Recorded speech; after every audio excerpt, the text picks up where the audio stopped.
Bonsoir à tous, bienvenue dans votre émission, votre projet pour la Réunion, la journée de l'Afrique. La question est drôle souvent parce que lorsqu'à chaque fois que je pose la question, quelle est la part d'Afrique de la Réunion, ça fait tiquer un peu certains.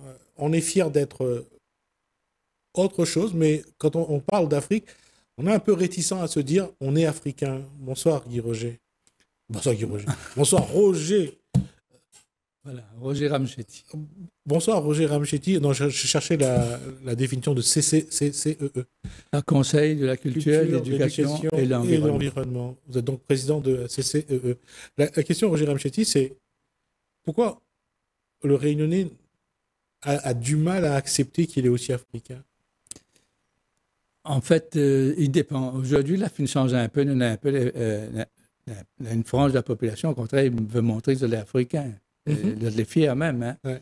Mais globalement, si vous reprenez l'histoire de la Réunion, que ça on remarque. Si vous regardez parmi les postes occupés, c'est pas forcément des descendants que les Africains, mais je dis bien d'apparence, hein, parce que souvent, nous m'a tout à penser que nous toutes, et moi même entendu un médecin dire que nous les Réunionnais d'un certain âge, de certaines générations, quoi, souvent. Il y en a un jeune Africain. Donc, on ne peut pas dire qu'on n'a pas une petite appartenance dans l'Afrique, dans le corps. Donc, on ne doit pas avoir honte de cela. Mais quand on regarde un peu le travail, Laurent Médéal a travaillé un peu là-dessus, par exemple, dans les prisons. Il trouvait bon peu de descendants africains. Ça, c'est une remarque. Ouais. Même des fois, l'Église, dans certaines églises, il a oublié que dans les rois mages, il y avait un noir. Il y avait Gaspard ou Balthazar, je ne sais pas. Voilà. Moi, je ne m'y connais plus, il m'a oublié, ouais. Mais alors que moi-même, je l'ai vu en Espagne, dans une église, Gaspard. Les trois mages, il avait un noir dedans. Ouais. Mais la plupart, 99% des cas, il a éliminé le noir. Ouais. Donc, suivez, ça y vient. Alors que tout scientifique, il reconnaît que, disons, le berceau de l'humanité, c'est l'Afrique. Sauf qu'avec la colonisation européenne, d'une manière générale, de l'Afrique, tout ça là, a été cassé un peu, parce que parmi les pharaons, il y avait 5 qui étaient noirs. Oui, voilà, les premiers pharaons sont noirs. Ouais. Mais on voit sur des monuments, on voit des monuments où le nez a été cassé. Impossible. Les nez négroïdes ont été cassés pour pas qu'on identifie le côté noir de la sculpture ou du monument. Voilà. Donc, je venais à un mouvement mondial, en fait, que les dommages, qu'il a voulu dénigrer le noir. Bon, survivre de ce côté-là, parce que d'abord, le noir, quand il dit ou les noirs ou les sales, alors qu'en fait, au contraire. Ou les noirs, ou les beautés, ou la beauté noire, oui. Etc. Donc, là, pour moi, elle n'a rien à voir avec la saleté du tout. Et donc, ça l'a fait rendre la tête de monde que les noirs, ou les pas bien, et surtout, s'ils viennent de l'Afrique, voilà, ou c'est parmi les derniers. Il y a un élément aussi que je vais ajouter à cette discussion.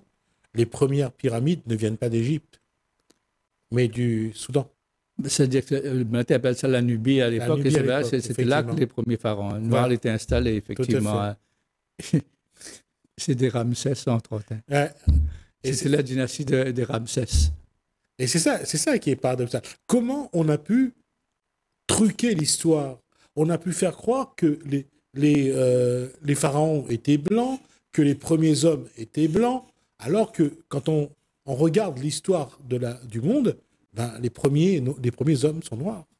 Oui, apparemment, la point de discussion là-dessus. Moi, on a lu une fois un petit texte qui disait que non, les premiers hommes, c'est pas seulement en Afrique que l'a apparu, mais aussi ailleurs. Mais, non, ça n'a Coppens a dit clairement les faux, cette histoire-là. Coppens et Brunet. Voilà. L'un a dit que nous sommes tous noirs, l'autre a dit que nous sommes tous africains.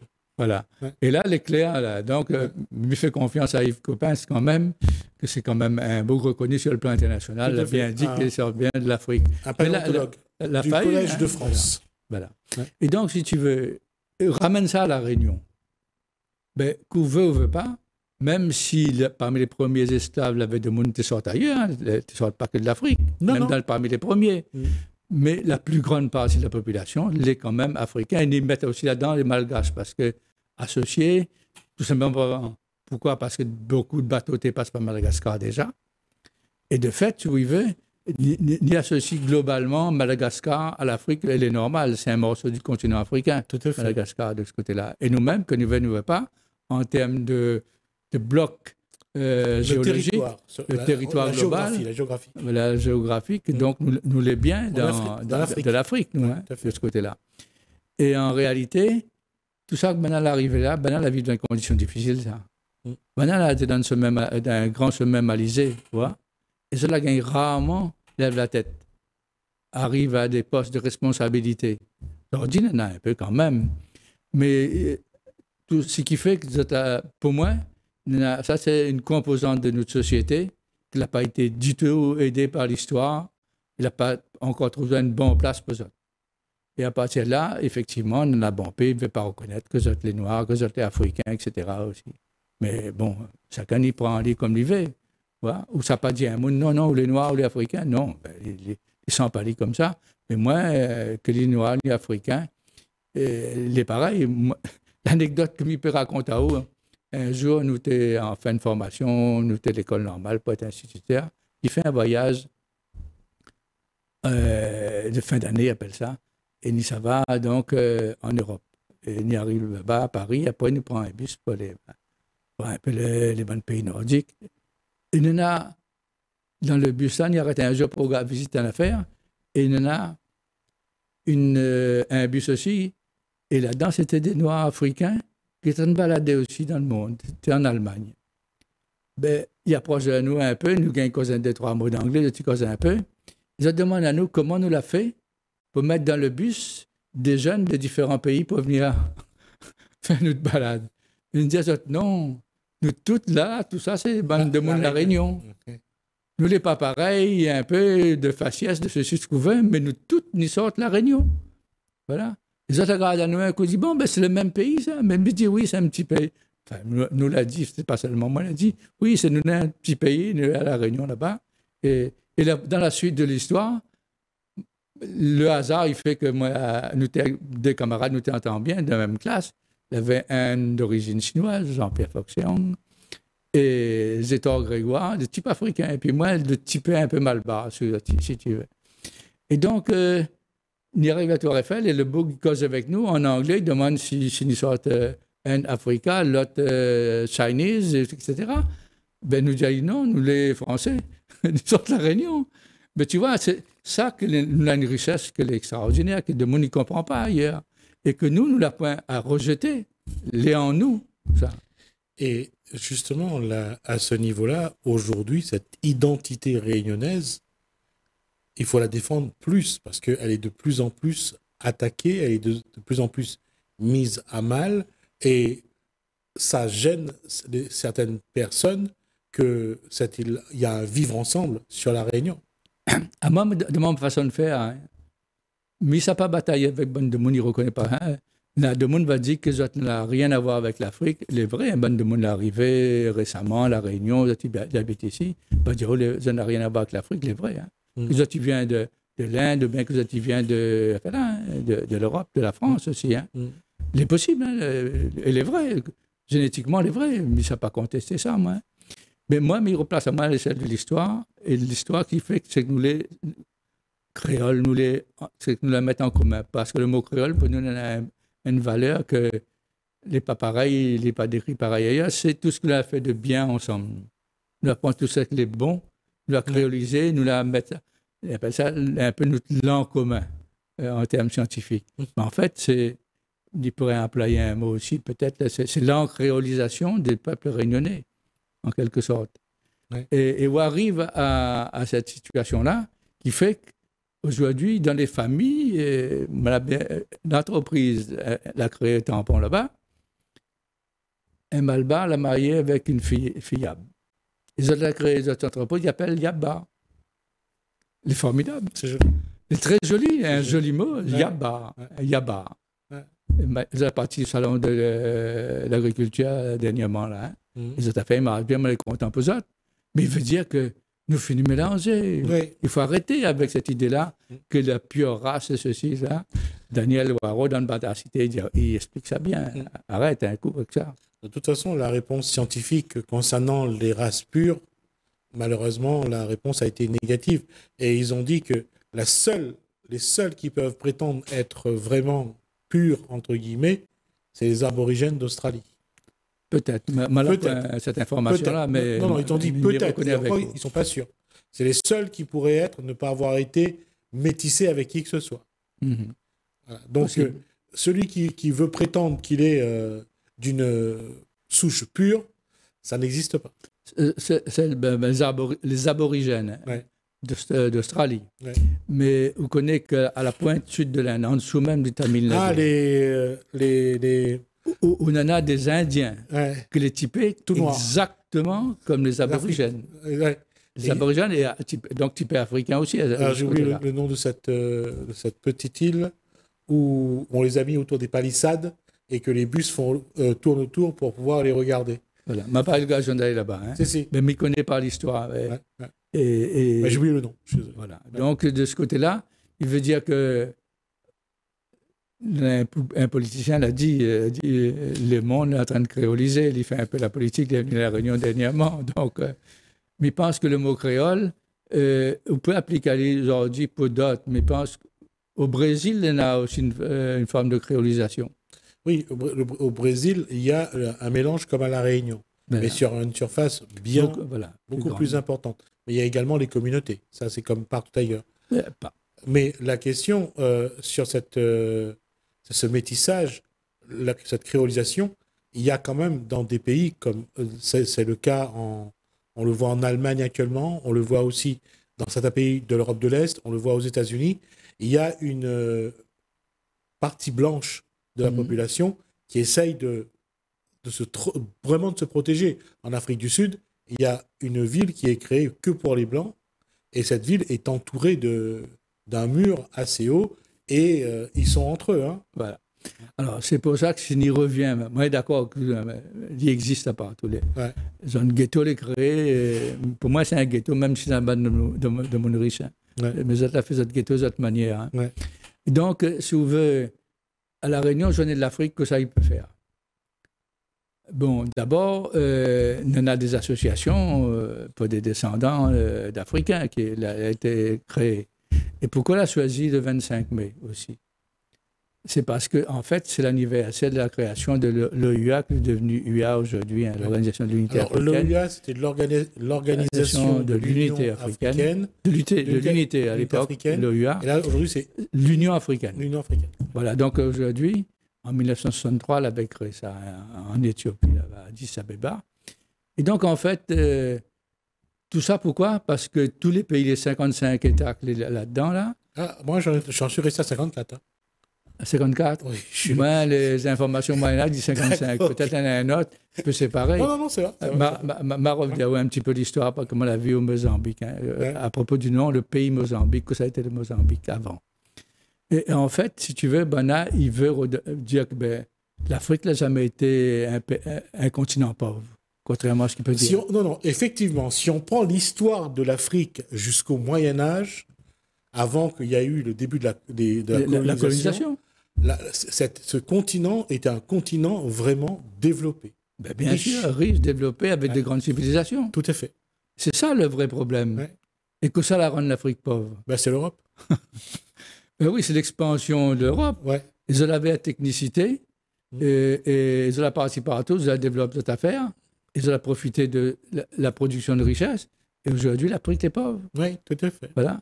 Et donc, la volonté des 54 ou 55 pays, et donc, ils arrivent à dire que, allons remettre à nous ensemble, allons fêter cette journée-là d'abord, et allons faire en sorte qu'avec notre manière de faire, ils arrivent à faire en sorte qu'ils donnent à l'Afrique, pas son visage, que ce sera difficile, mais au moins qu'ils remettent dans le bon sens de la marche. Quoi, mais quand on voit la posture des pays européens sur les pays africains, comment ils les manipulent, ils les utilisent, c'est là où le bas blesse. Nous connaissons un peu les choses, comme à La Réunion, comment il est. Comment comment nous aussi, a été un peu manipulés jusqu'à maintenant d'ailleurs. Donc, de fait, il ne faut pas être étonné par ça. Parce que celui qui s'avale, hein, le bouc, la partie, ça fait la colonisation, hein, quelque part. Il connaît comment exploiter, lui. Il connaît comment expliquer que la sienne est meilleure que la vôtre. Ouais. Voilà. Mais ça, il pense qu'il a fini aujourd'hui. Et surtout, il croit qu'un malheur, il fait des fois un bonheur. C'est que le Covid l'a fait comprendre à nous qu'il ne faut pas que nous les plus couillons que les autres, ni qu'on développe certaines choses nous-mêmes, si nous veut. Voilà.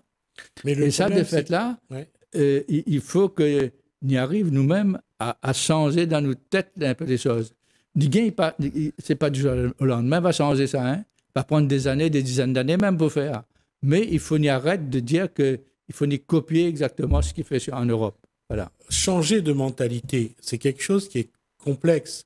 Parce que qu'est-ce qui a favorisé, entre autres, la traite de l'esclavage? C'est qu'il y avait des Noirs qui capturaient d'autres Noirs pour les vendre aux Blancs. Et des traîtres, dans tous les pays, il y en a. Mais il peut dire que des amis, et l'origine des autres parents, c'est italien. Les autres disent que tout ce qu'ils vivent là, entre les Noirs et les Blancs pour la colonisation, les autres la vivent la même chose entre les pays d'Europe. Entre Blancs même. Ouais. Les îlots du côté un peu du Moyen-Orient, par là, en Turquie, c'était des esclaves, mais c'était entre Blancs et Blancs. Ouais. Et puis la période d'esclavage dans l'Afrique même, le plus connu, c'est par rapport aux Arabes vers l'Afrique un peu équatoriale et puis en dessous, quoi, souvent. Ça y existe encore même aujourd'hui. Il fallait juste regarder, dans les années 90, le conflit en Europe de l'Est et ce que Milosevic a fait à son peuple. Voilà. Donc, ce qu'il reproche à l'Afrique, les Blancs ont fait pareil. Tous les continents ont fait la même chose. Ouais. Mais il n'y a pas l'Australie où c'était un bloc un peu différent. Si, il y a eu la bataille contre les aborigènes. Là c'est les Blancs aborigènes directement. Ouais. L'a fait comme ça. Mais, soi-disant, de monde était pareil. La bataille, si vous regardez un peu les Vikings ou d'autres, les séries que vous voilà, hein, et on constate qu'on a exactement le même problème. Et c'est pour ça, Montevideo, c'est le Mozambique, nous avons l'occasion d'aller un coup là-bas. Et il m'a raconté un bout, il explique à nous un peu que ça a été Mozambique avant. Mais le Mozambique, ce n'était pas un pays. C'était un royaume. Où tu trouves des royaumes un peu partout en Afrique, hein, de ce côté-là. Mais il avait 6 pays. 6 régions. Ce qu'on appellerait, c'est 6 régions. Ouais. Et après la colonisation, l'Europe a dit que ça, c'est le Mozambique. Il dit, il fallait expliquer tout ça de monde-là, qu'aujourd'hui, les pays, les autres régions, parce que c'était bien souvent soit des sultanats ou des royaumes, des royaumes bien indiqués comme ça. Et puis, de fait, il a dit, maintenant, un pays, un seul pays, mais...